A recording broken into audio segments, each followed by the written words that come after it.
The 12th chapter. Medicine and Magic. Very, very quietly, making sure that no one could see her, Polynesia then slipped out at the back of the tree and flew across to the prison.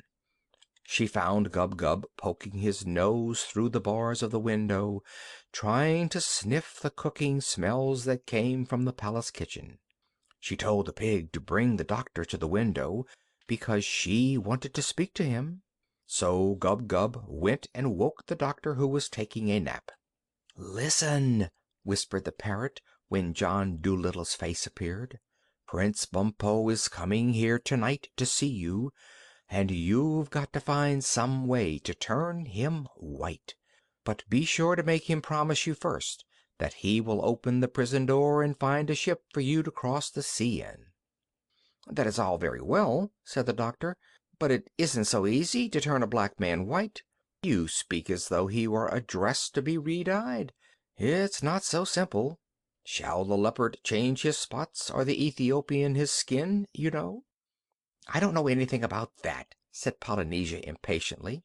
"But you must turn this man white. Think of a way. Think hard. You've got plenty of medicines left in your bag. He'll do anything for you if you change his color. It is your only chance to get out of prison." "Well, I suppose it might be possible," said the doctor. "Let me see." And he went to his medicine bag, murmuring something about liberated chlorine on animal pigment, perhaps zinc ointment as a temporary measure, spread thick. Well, that night Prince Bumpo came secretly to the doctor in prison and said to him, "White man, I am an unhappy prince.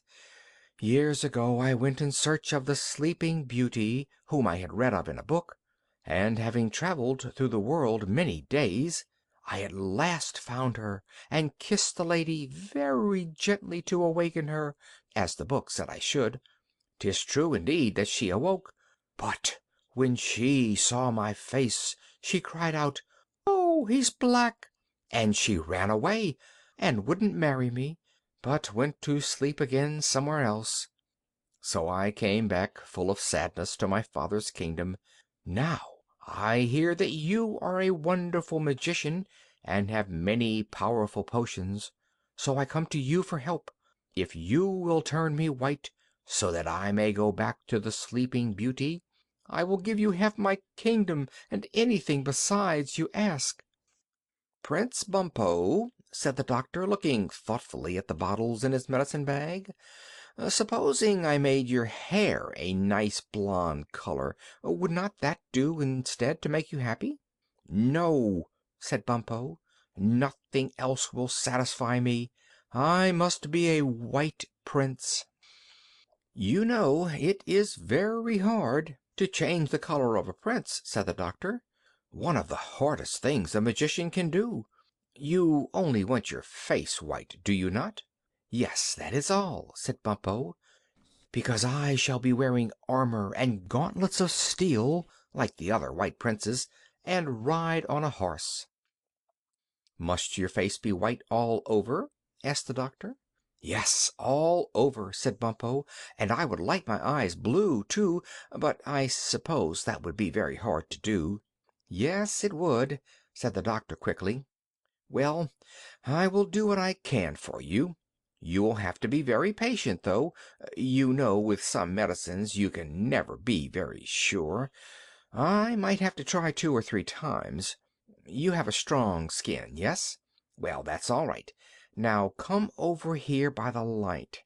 Oh, but before I do anything, you must first go down to the beach and get a ship ready with food in it to take me across the sea. Do not speak a word of this to anyone, and when I have done as you ask, you must let me and all my animals out of prison. Promise, by the crown of Jolliginki." So the prince promised, and went away to get a ship ready at the seashore. When he came back and said that it was done, the doctor asked Dab-Dab to bring a basin. Then he mixed a lot of medicines in the basin and told Bumpo to dip his face in it. The prince leaned down and put his face in, right up to the ears. He held it there a long time, so long that the doctor seemed to get dreadfully anxious and fidgety, standing first on one leg and then on the other, looking at all the bottles he had used for the mixture, and reading the labels on them again and again. A strong smell filled the prison, like the smell of brown paper burning. At last the prince lifted his face up out of the basin, breathing very hard, and all the animals cried out in surprise, for the prince's face had turned as white as snow, and his eyes, which had been mud-colored, were a manly gray. When John Dolittle lent him a little looking-glass to see himself in, he sang for joy and began dancing around the prison. But the doctor asked him not to make so much noise about it, and when he had closed his medicine-bag in a hurry, he told him to open the prison door. Bumpo begged that he might keep the looking-glass, as it was the only one in the kingdom of Jolly Jinky, and he wanted to look at himself all day long, but the doctor said he needed it to shave with. Then the prince, taking a bunch of copper keys from his pocket, undid the great double locks, and the doctor with all his animals ran as fast as they could down to the seashore, while Bumpo leaned against the wall of the empty dungeon, smiling after them happily, his big face shining like polished ivory in the light of the moon. When they came to the beach they saw Polynesia and Chi-Chi waiting for them on the rocks near the ship. "I feel sorry about Bumpo," said the doctor. "I'm afraid that medicine I used will never last. Most likely he will be as black as ever when he wakes up in the morning. That's one reason why I didn't like to leave the mirror with him. But then again, he might stay white. I had never used that mixture before. To tell the truth, I was surprised myself that it worked so well. But I had to do something, didn't I? I couldn't possibly scrub the king's kitchen for the rest of my life. It's such a dirty kitchen. I could see it from the prison window. Well, well, poor Bumpo." "Oh, of course, he will know we were just joking with him," said the parrot. "They had no business to lock us up," said Dab-Dab, wagging her tail angrily. "We never did them any harm. Serve him right if he does turn black again. I hope it's a dark black." "But he didn't have anything to do with it," said the doctor. "It was the king, his father, who had us locked up. It wasn't Bumpo's fault. I wonder if I ought to go back and apologize. Oh, well, I'll send him some candy when I get to Puddleby. And who knows, he may stay white after all." "The Sleeping Beauty would never have him even if he did," said Dab-Dab. "He looked better the way he was, I thought. But he'd never be anything but ugly, no matter what color he was made." "Still, he had a good heart," said the doctor. "Romantic, of course, but a good heart. After all, handsome is as handsome does." "I don't believe the poor booby found the Sleeping Beauty at all," said Jip the dog. "Most likely he kissed some farmer's fat wife who was taking a snooze under an apple tree. Can't blame her for getting scared. I wonder who he'll go and kiss this time. Silly business." Then the Push-me-pull-you, the White Mouse, Gub-Gub, Dab-Dab, Jip, and the Owl Too-Too went on to the ship with the doctor. But Chi-Chi, Polynesia, and the crocodile stayed behind, because Africa was their proper home, the land where they were born. And when the doctor stood upon the boat, he looked over the side across the water, and then he remembered that they had no one with them to guide them back to Puddleby. The wide, wide sea looked terribly big and lonesome in the moonlight, and he began to wonder if they would lose their way when they passed out of sight of land. But even while he was wondering, they heard a strange whispering noise high in the air, coming through the night, and the animals all stopped saying good-bye and listened. The noise grew louder and bigger. It seemed to be coming nearer to them. a sound like the autumn wind blowing through the leaves of a poplar tree, or a great, great rain beating down upon a roof. And Jip, with his nose pointing and his tail quite straight, said, "Birds! Millions of them! Flying fast, that's it!"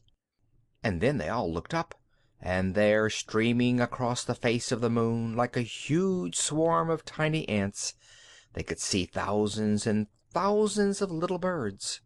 Soon the whole sky seemed full of them, and still more kept coming, more and more. There were so many that for a little they covered the whole moon so it could not shine, and the sea grew dark and black, like when a storm cloud passes over the sun.